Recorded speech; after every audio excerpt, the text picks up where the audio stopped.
I'm going to attempt to do a review of Christmas at the Golden Dragon.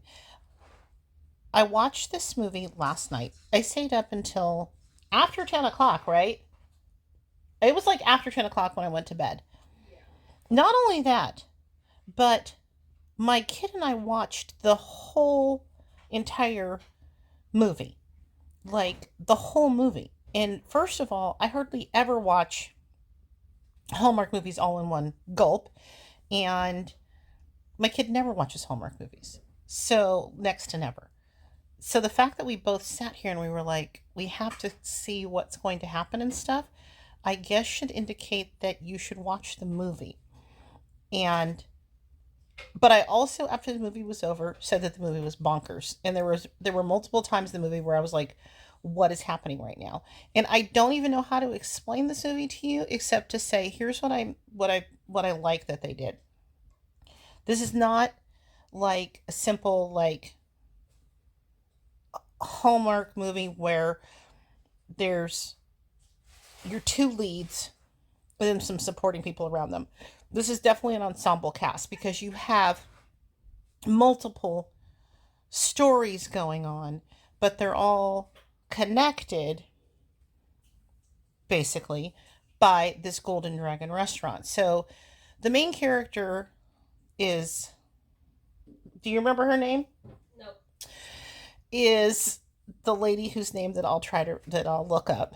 And she is usually goes home to Kansas? Yes, Wichita, Yes.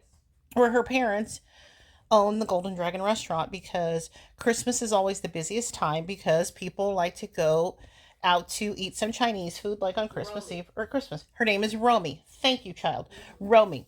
So Romy was going to do this, but her boyfriend has also asked her to come home to, I don't know, let's say Vermont or something like that. Sounds legit, right? Yeah, I was. With to visit his parents. And she's like, wow, I could like go and have like a for real Christmas, like not just like working at a Chinese restaurant on Christmas kind of thing, and meet your family, which is like, a big deal. So in that story, what's fun is that she wants to do all of the things that you see in a Hallmark Christmas movie. Like she like wants them to all make gingerbread houses and uh get dressed up and go caroling and with varying levels of success. She's trying to like manufacture like this real Christmas like you see in Hallmark movies because she doesn't feel like she's had that kind of real Christmas. And then they wind up that I don't want to really spoil it because I want you to go on this ride, but I do like that they're poking fun of the things that we see in the Hallmark movies, but at the same time it makes sense. Like there's a reason that they do it and the reason that they're doing it for her journey makes sense. Okay.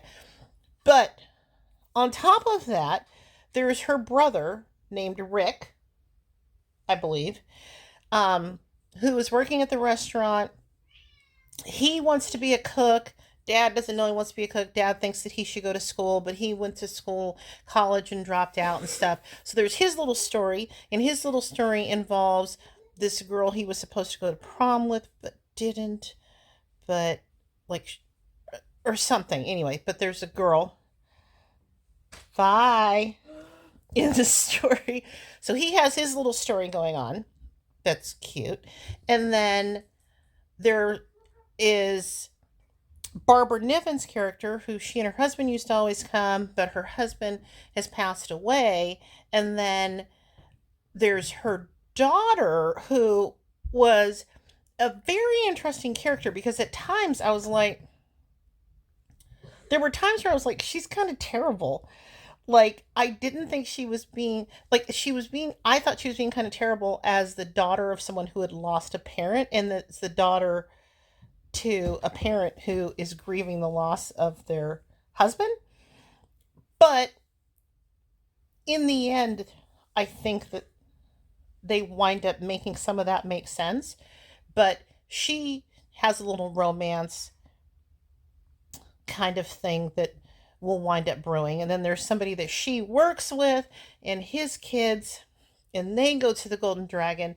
And then there's this cute kid, Miguel, who works there. And anyway, it's all connected. But what's crazy about this movie is that, like, it goes from person to scene, and you kind of never know where it's going to go next, which I guess is why we just kept watching, because we wanted to see, like, where is this going?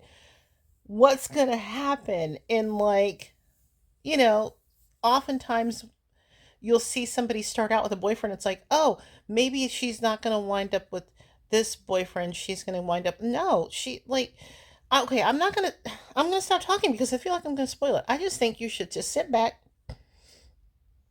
I don't even feel like you can fold your laundry. I feel like you have to, like, watch this because you're going to look up and they're going to be on something else. But, also, but at times, like, the movies, like, there are times where it's just, like, so dumb because it just is.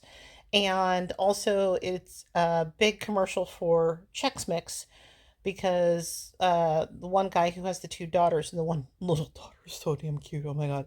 Um, they, like, you see Chex Mix on his counter at one point, and then, like, several scenes later, they wind up making, like, um this Chex Mix where you get all the Chex Mix and chocolate and powdered sugar and all that stuff. I think of, like, Muddy Buddies kind of a thing. So I don't even know if they ever say Chex, but, like, they have gigantic boxes of Chex cereal right there. So I was like, okay, this is like the Folgers, when, like, we would see Folgers in the thing, or else they'd get out their Balsam Hill tree or something like that. I wonder if Balsam Hill still sponsors their shit. Huh, I don't know. Anyway, yeah, so I guess you should watch Christmas of the Golden Dragon. That's what I have to say about that. And it's Wednesday night, and that's literally the only movie of the four that I've actually finished. It's been a busy week, and it was busy. Got a sick kid, so I was hanging out with the kid a lot and stuff. But anyway, I better hurry up and get to it. And as always, thanks for listening. Please let me know what you think about this movie if you've watched this movie. Did you think it was bonkers? Did you think it was refreshing? Did you think it was just dumb? I would love to know what you thought. Okay, thanks.